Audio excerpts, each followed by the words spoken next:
Hi, good afternoon, evening. Valerie Milano from the Hollywood Times and Aspiring Magazine. And I want to thank my guests for being here and for their film.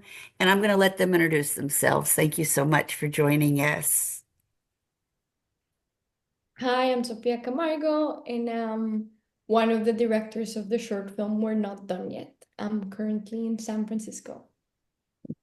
Hello, I'm Joseph Longo. I'm the writer, co-director, and actor in We're Not Done Yet, and I am in New York. Okay, thank you again for being with us today and this evening. So, as you're usually being interviewed, you're probably asked this question so much. And thank you again for sharing your film. What inspired you both to co-direct We're Not Done Yet, and how did the collaboration come about? Yeah, so I had written this script. We both went to NYU together. We actually made like our first films at NYU together, and then we're best buds, got very close in the program. And so then I wrote this script in, I guess, 2021, 2022. And I had initially asked Sophia to jump on as a creative producer onto the project, but pretty quickly realized one, I was going to be acting with my real mother in the film and wanted to uh not mess up my acting. Um, but also just I think our sensibilities very much align, and it made a lot of sense pretty early on. I was like, okay, Sophia, I think you should come and join me as a co-director. And very happily she said yes. Were there any creative disagreements during the process? And if so, how did you navigate them?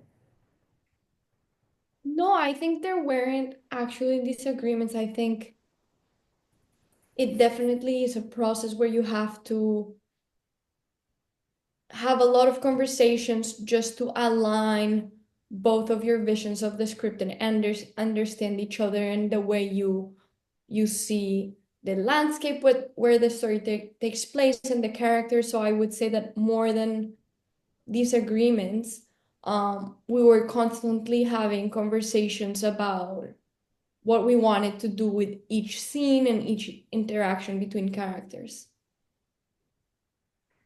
And Joseph, you just said I didn't know that was your real mom. Maybe I didn't do my homework. So the genesis of the film, was it inspired by real events or personal experiences? Um, I mean, the film is very much so fiction, but the emotional dynamic in the film is very much so inspired from my relationship with my mom. Um, I had gone through some stuff in my 20s that actually Sophia was present for a lot as a friend and had just I was able to talk to her about things, and so she understood what I was going through from a personal standpoint. So when I read the script, I also think that another reason that it made sense to ask her to come on board was because she understood like where I was coming from a personal standpoint. Um, but again, the film is very much so fiction. My mom has never tried grabbing anyone's baby or anything Oh, like good. that. Um, but yeah, the idea that, I guess, had these controlling tendencies over my mom and often thought, in my 20s that maybe she was the pain or she was the issue. I actually had to very much so look inward and realize that that controlling tendency that I had was a way of avoiding growing up and becoming an adult. And so, yeah, I think the film is an attempt to trying at looking at that dynamic between child and parent. Yeah. Hmm, interesting.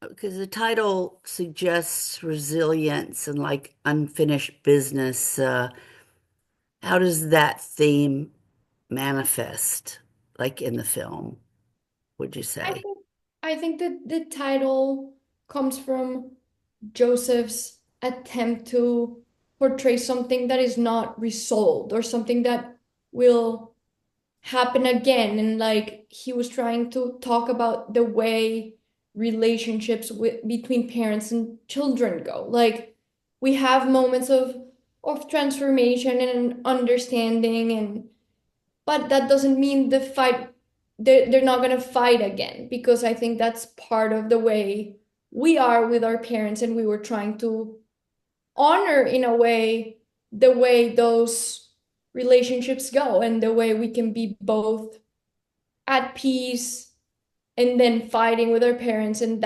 that's part of the love that exists within families. Good. Yeah. And so, can you talk about if there's any message or emotions that the audience might take away from the film? I don't know, you tell us. Yeah, that's a good I point. think Yeah. I think no, no, that's tongue in cheek a bit, but I think it's I can tell you what some people have said to us, which is we initially had screened at Hamptons, and we had somebody very sweet come up to us and actually just point blank say, "What do I do about my son?" And um I mean, we're not therapists, we're filmmakers. Right. Um, and so but that was a bit alarming of like how someone genuinely thought that we would maybe have an answer for that. I think another thing that also happened, we were just at Sundance, which is a pretty unbelievable experience. And somebody immediately after the screening, um, actually a funny thing is a lot of people being like, I have a German mother too. I don't know Oh, why people say that to me. But another person said like, oh, you know what? I kind of thought that I might need to look at myself in the mirror and see that I always thought my mom was kind of the pain in the butt. Maybe I am as well a little bit. So I think it's pretty cool to see that the film resonates with people on a personal level that hopefully it challenges you to look inward. I mean, again, I think also like hoping for I think Sophia and I as filmmakers are not trying to impose a message on anybody ever. And it's really just however you receive it, I think is great. I think some people think the movie's much funnier than others. I think some think it's far more dramatic. I mean, we've had people who say that these characters are insufferable. So like, um, and I think all of those reactions are totally fair. I think that's great if there are a bunch of different, interpretations and impressions that you get from these two people. Because I think it makes you look inward, hopefully. yeah. I want to get into the little conversation about casting. How did you go about casting for the film? Were there any surprises or standout moments during auditions? I mean, I can just talk about my mom and I, we knew that that was going to be something that from the beginning, that we were going to cast ourselves from the beginning. I guess Sophia could talk then about the other folks that we went with as well. Yeah, I was going to say we were working by like building something around them. So in contrast or opposition with those characters that were so clear for us, because they were in a way based on Joseph and Barbara, his mother.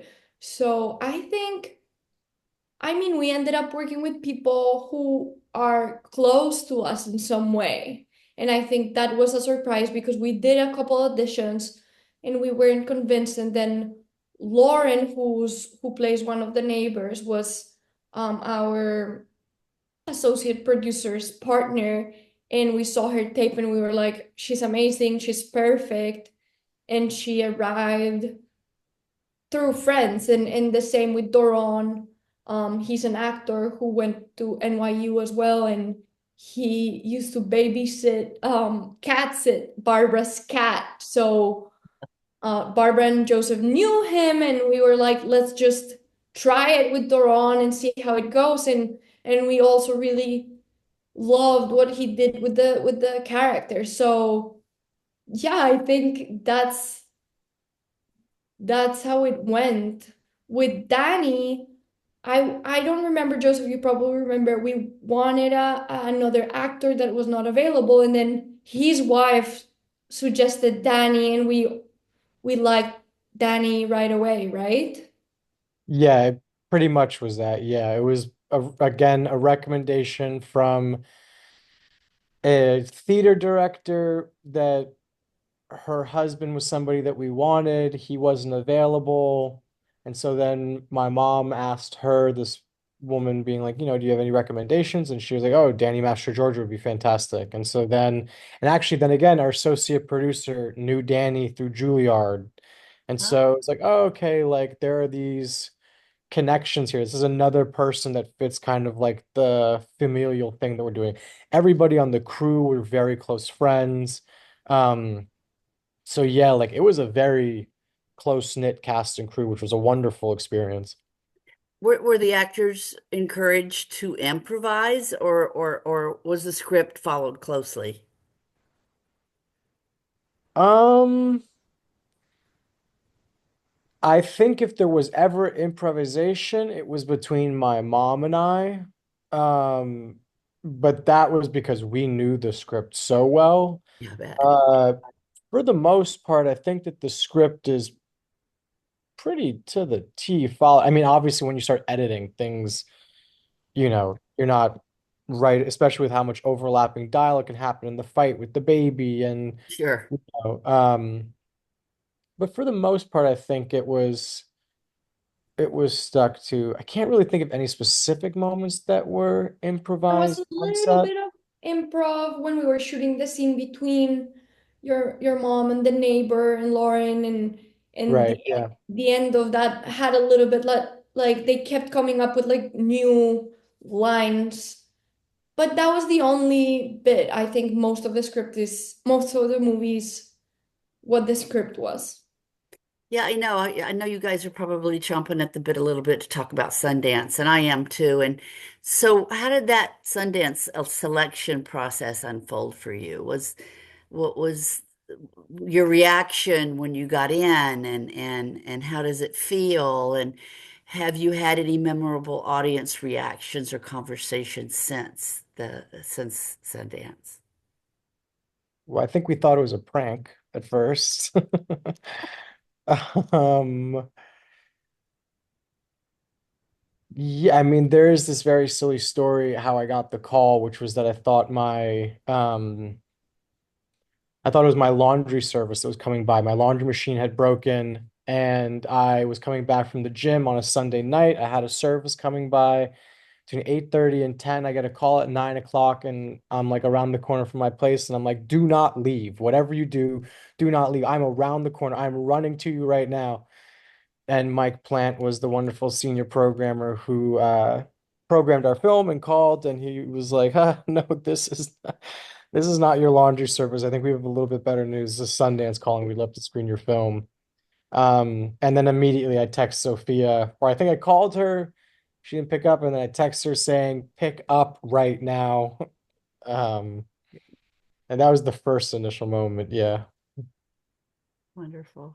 Okay, well, welcome back from Sundance, and yay, congratulations on the film. So tell our viewers and our readers, how can we find out more about you? Are you doing anything next? And give us website information, social media information. You go. I have a website, it's josephlongo.com, very easy. Um, and what's next is hopefully making the feature of this. I know that Sophie and I will be involved together in some capacity. I think we found ourselves as creative partners moving forward, so keep eyes peeled, ears in tune, or whatever the phrase is for that. Hey, good. Yay. Yeah, my website is sofiacamargo.com, so also very easy. I think if you go there, you'll also find both our Instagrams. It's just like first name, last name. And yeah, I hope you guys stay in touch. Beautiful. Thank you. Well, we're the Hollywood Times today and our YouTube, the Hollywood Times Official and aspiringmagazine.com. Thank you so much for your creativity, and we'll be looking out for more of your creativity. So thanks again for your time and have a great rest of your evening. Thank you. Bye-bye.